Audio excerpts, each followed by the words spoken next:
¿Y si te dijera que el nuevo papa no es argentino, ni italiano, ni polaco? Es peruano. O bueno, casi. Nació en Chicago, pero habla español mejor que tú y yo juntos. Vivió 20 años en Perú, fue obispo en Chiclayo y tiene DNI con todo y holograma. ¿Cómo carajos un gringo termina siendo más peruano que el ceviche con cancha? Y más aún, como ese mismo gringo peruano terminó convertido en el sucesor de Pedro, líder espiritual de más de 1.000 millones de personas, jefe de estado y de paso nuevo ocupante del puesto más influyente sin ejército del mundo. Hoy, Don Gato te cuenta la historia de Robert Francis Prevost Martínez, o como ahora lo conocen en todo el planeta, León XIV. Primer papa que tiene nombre de rey, alma de misionero y un DNI peruano. Porque sí, señores, Perú es clave. Chicago, 1955, en un suburbio obrero llamado Dalton, nació un niño que parecía destinado a cosas grandes, o al menos a cosas bien organizadas. Se llamaba Robert Francis Prevost Martínez. Su papá era de ascendencia francesa e italiana, su mamá hispana de linaje Martínez. O sea, una mezcla que te hagan de comer pasta con ají de gallina. Desde chibolo era más aplicado de su salón. Sus compañeritos lo recuerdan como el más inteligente, de esos que no solo saben las capitales del mundo, sino de esos que también saben cuándo hay que persignarse y cuándo no. Imagínate un nerd del catecismo con los zapatos lustrados, la respuesta siempre lista. Su idioma principal fue el inglés, pero no la rama latina de su mamá, y el español no le fue ajeno. Esas raíces serían clave después, cuando la vida lo lleve a cruzar el hemisferio. Pero por ahora solo era un chico de barrio, con una Biblia bajo el brazo y ganas de atender al misterio. A los 18 años se metió al seminario menor de los agustinos. Ya desde entonces apuntaba alto. Se graduó en las matemáticas y filosofía en la Universidad de Villanova. Sí, matemáticas. El tipo que después se haría cargo de fe de millones empezó despojándose de incógnitas con lápiz, no con incienso. En 1977 dio el paso formal. Entró el noviciado de la Orden de San Agustín. Hizo votos temporales, después solemnes y lo mandaron a estudiar teología en Chicago. Pero no se quedó quieto. En 1982 se ordenó sacerdote en Roma y completó un doctorado en Derecho Canónico en el Angelicum. Sí, magna cum laude. El hombre sacaba puro 20, incluso en latín. Era políglota, estudioso y con pinta de seminarista diplomático. Pero nadie en ese momento sospechaba que su destino no era quedarse en la biblioteca del Vaticano, sino subirse en una combi truquillo o dar misa en un barrio de polvo y ladrillo. Porque el tipo tenía otra cosa, vocación misionera.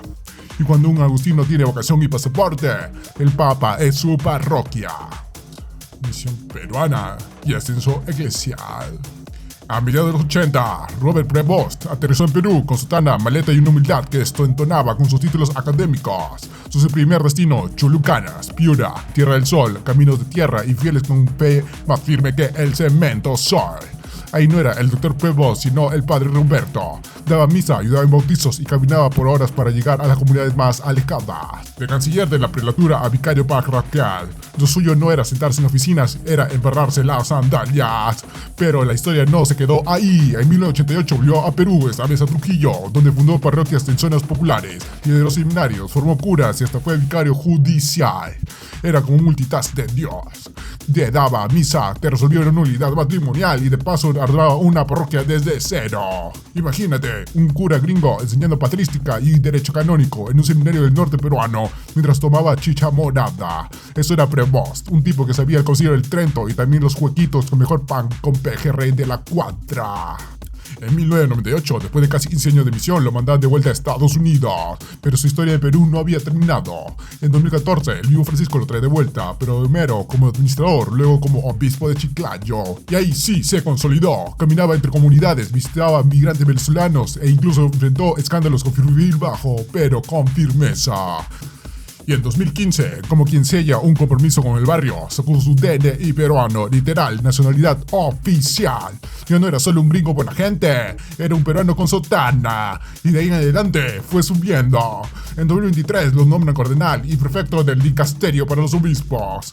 El nombre que decide que curas se vuelven obispos en el mundo entero. Pero lo que nadie sabía es que ese mismo año también lo estaban midiendo para algo más grande. Elección como papa. Abril de 2025, Francisco ha muerto. El Vaticano entra en sed vacante. Empieza la danza de sotanas. 133 cardenales, 70 países, un cónclave con más diversidad que una reunión de la ONU.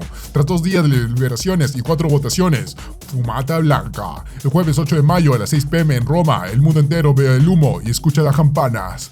Habemus Papam. Y aparece él, carnal Dominique Mamberti, lo dice claro en latín, pero el mundo ya lo entiende. Robert Francis Prevost Martínez, nombre papal. León XIV.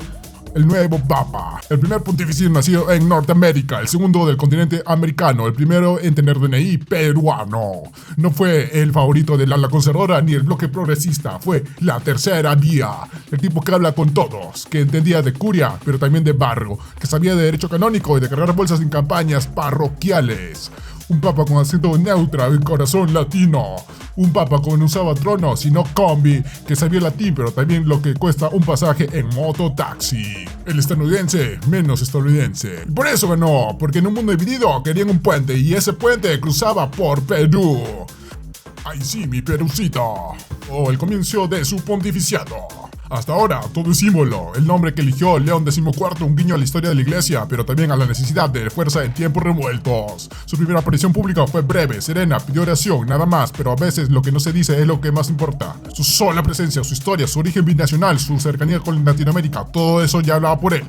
Los analistas dicen que es un papado de continuidad, con estilo propio, que es conservador en lo esencial, pero práctico en lo pastoral, que expía la experiencia diplomática silenciosa y el olfato latino para no levantar polvo cuando no hace falta. Seguirá con el refuerzo del Papa Francisco, hará nuevos gestos, irá por el Perú en su primer viaje. ¿Qué cambios vendrán? Todavía es pronto para saberlo. Lo único claro es esto. El nuevo Papa tiene los pies bien puestos en Roma y el corazón aún latiendo en Chiclayo. Ay, ay, ay, mi Perú sí. Muchos creen que el Vaticano es solo rezos sin campanadas, pero en el ajedrez global el Papa también es una ficha poderosa. No tiene ejército, no impone sanciones, pero su voz pesa. Y eso, señores, es poder blando. El soft power es la capacidad de influir, no por fuerza, sino por atracción. Y en eso, el papado tiene 2000 años de experiencia. La pregunta ahora es, ¿qué representa el León XIV en este tablero? Poder blando y geopolítica vaticana. Desde la mirada estadounidense, León XIV puede parecer un golpe maestro, un papa nacido en Chicago, educado en Villanova, políglota y formado en derecho canónico, un líder con temple académico y estilo diplomático. Pero para los analistas occidentales es una figura que puede reforzar la autoridad moral de Occidente sin sonar imperialista, un pastor global con rostro humilde y discurso universal. Pero no es tan simple, porque León XIV también es peruano. Habló con migrantes, caminó con los pobres y predicó en zonas rurales sin estrado ni micrófono. Y eso cambia todo. Desde la óptica china, su perfil es incluso más interesante. Un académico del Partido Comunista Chino vería a León XIV a un líder que apuesta por la unidad, sin uniformidad, alguien que fortalece el centro, el papado, pero sin borrar las diferencias culturales. Al estilo confuciano, promueve armonía sin caos. Su paso por Latinoamérica, su visión intercultural y su prudencia institucional encajan más con la idea de modernización, con orden que con rupturas bruscas. ¿Y qué tiene eso de especial?